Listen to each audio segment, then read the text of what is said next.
요즘 혼밥 하시는 분들 꽤 많으실 겁니다. 그런데 지금부터 만나볼 한 식당에서 보기에 따라서는 혼밥 손님 절대 사절 이런 안내문이 붙어서 여러 뒷말들이 나오고 있습니다. 한번 제가 쭉쭉 읽어볼까요? 혼자서 드실 때 1번 2인분 값을 쓴다. 2번 2인분을 다 먹는다. 3번 친구를 부른다. 4번 다음에 안 해온다. 이제 마치 사지선다형처럼 나왔는데요. 허주연 변호사님, 저기 짜장면 집이라면서요? 그렇습니다. 짜장면 1인분 혼자 먹으러 저도 1인 가구여서 많이 가는데요. 외롭지 않아서 그냥 바빠서 혼자 먹으러 갔다고 하더라도 외로움은 팔지 않습니다. 저 문구 보면 마음이 한구석이 시려질 것 같다는 생각이 듭니다. 예. 물론 저 주인이 뭐 혼밥 손님 오지 마세요라고 단언했다고 우리가 섣불리 예측을 할 수는 없지만 예. 저 내용만 보면은 혼자 들어갔을 때 2인분 값을 내거나 2인분을 시키지 않으면 혹은 아내나 가족이나 친구와 오지 않으면은 아, 여기서는 밥 먹으면 안 되겠구나라는 생각을 들게 할 법하다라는 그런 기분이 들거든요. 그런데 1인 가구가 정말 많아지고 있는데 물론 저 식당이 구조나 어떤 회전율이나 이런 거 영업시간이나 이런 것들을 좀 지켜봐야 되는 부분이 있는 게 어떤 식당들은 나누어지지 않은 테이블을 실내에 배치를 하고 있는 식당 같은 경우에는 한 사람이 점심시간에 와가지고 4인 테이블을 차지하고 앉아서 식사를 한다고 하면 당연히 회전율이라든가 영업이익을 고려할 수밖에 없을 것입니다. 예. 그래서 이렇게 했을 수도 있지만 좀 더 좋은 쪽으로 우리 식당은 뭐 이런 사정으로 인해서 혼밥 손님은 조금 바쁜 시간에 자제하셨으면 좋겠다 이런 식으로 안내문을 붙였더라면 이 혼밥 손님들이 왔을 때 마음 상하는 게 덜하지 않을까 하는 생각이 들고요. 예. 누리꾼들도 비슷한 반응입니다. 1인 가구 뭐 혼밥 손님 많은 시기인데 혼밥 손님은 손님이 아니냐라고 하면서 부정적인 시각을 내는 누리꾼들도 있고요. 예. 그리고 혼밥 손님 안 받는 거 주인 마음이다. 뭐 예. 주인이 알아서 하는 건데 그게 뭐가 문제냐. 이렇게 얘기하는 시각도 있어서 감론을박이 이어지고 있습니다. 예, 최성 평론가님요.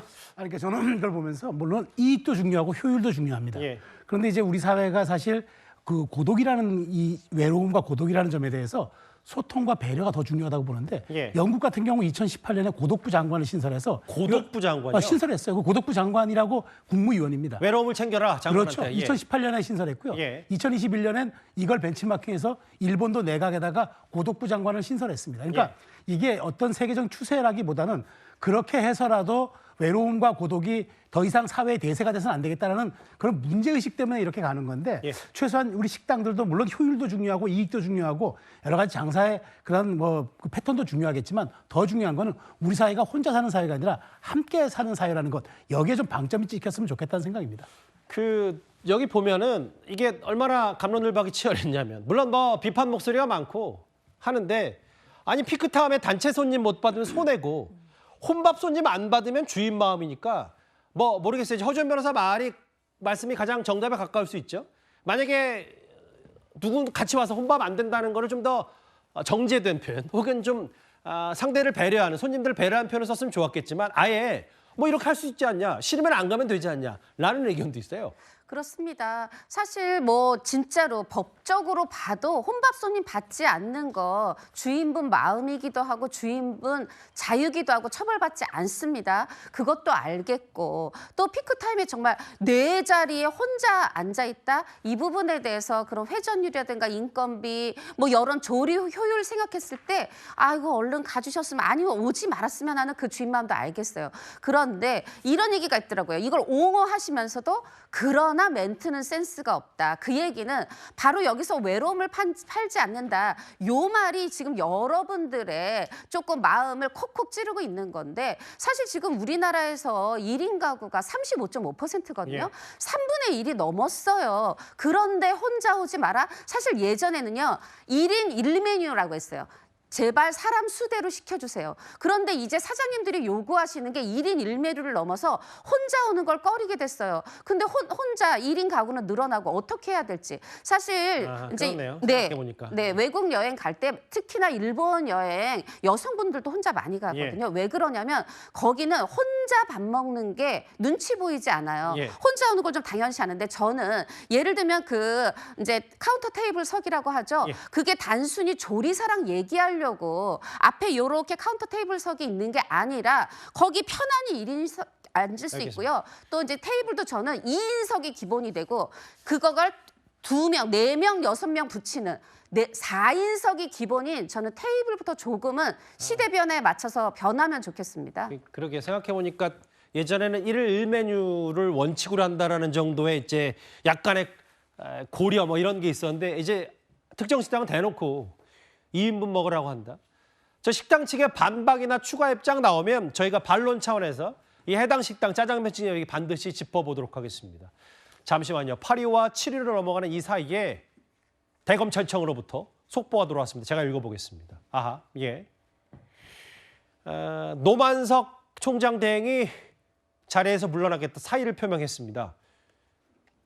그러게요. 지난주 금요일, 토요일 넘어가는 심야 시간에 있었던 논란이니까 이른바 대장동 항소 포기 논란 닷새 만에 사의를 표명한 총장 대행. 그러면 노만석 총장도 대행이니까 앞으로 대검찰청은 대행의 대행 체제가 될 수밖에 없고요. 최성 평론가님 잠시만요. 질문 하나만 하고 속보니까 짚어보긴 해야 될 텐데 최근에 여야 할 것 없이 노만석 대행을 향한 비판 목소리가 컸는데 닷새 만에 사의를 표명했다. 그러면 저 자체가 본인이 책임 소재에 대해서 책임을 진다는 건지 아니면 본인은 법무부 차관의 압력과 용산과 대통령실의 고려, 법무부를 고려하지 않을 수 없다 얘기를 하고 나도 모르겠다라고 스스로 물러난 건지 어떻게 저희가 받아들일까요? 이렇게 되면 저는 어찌 보면 전자에 본인이 책임을 지고 이 사태를 수습하겠다는 생각으로 간다고 보는 게 맞는 것 같아요. 예. 대행이니까, 검찰총장의 대행이니까.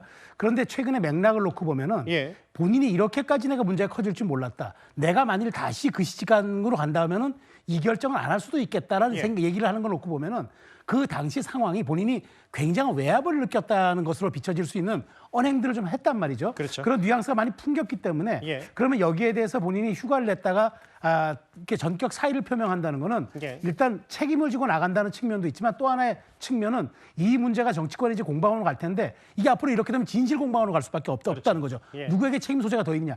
이렇게 됐을 경우 노만석 대행의 사의가 문제를 해결하는 것이 아니라 오히려 문제를 더 심화시키고 정치권의 갈등이 더 증폭되는 그런 계기가 될 것 같아서 앞으로 이 부분이 더 주목된다고 말씀드릴 수 있겠습니다. 그러니까 여러 가지 뭐 입체적으로 봐야 되겠지만 외압 논란에 대해서 일정 부분 본인이 입을 열고 그리고 이런저런 대통령실, 용산과 법무부를 고려하지 않을 수 없었다. 혹은 법무부 차관으로부터 여러 가지 얘기들이 좀 쏟아졌고 본인은 어쨌든 항소 포기하는 선택지만 받았다라는 취지의 얘기를 했기 때문에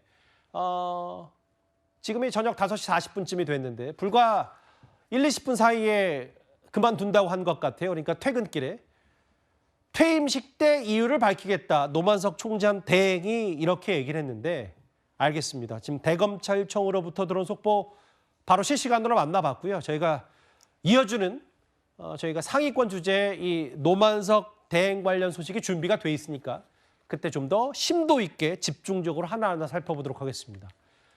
야, 이게 최근에 뭐 계엄과 탄핵 이후에 대행의 대행 체제가 우리 국정이 있었는데 대검찰청도 마찬가지가 됐어요. 이제 대행의 대행 체제 속보 만나봤습니다.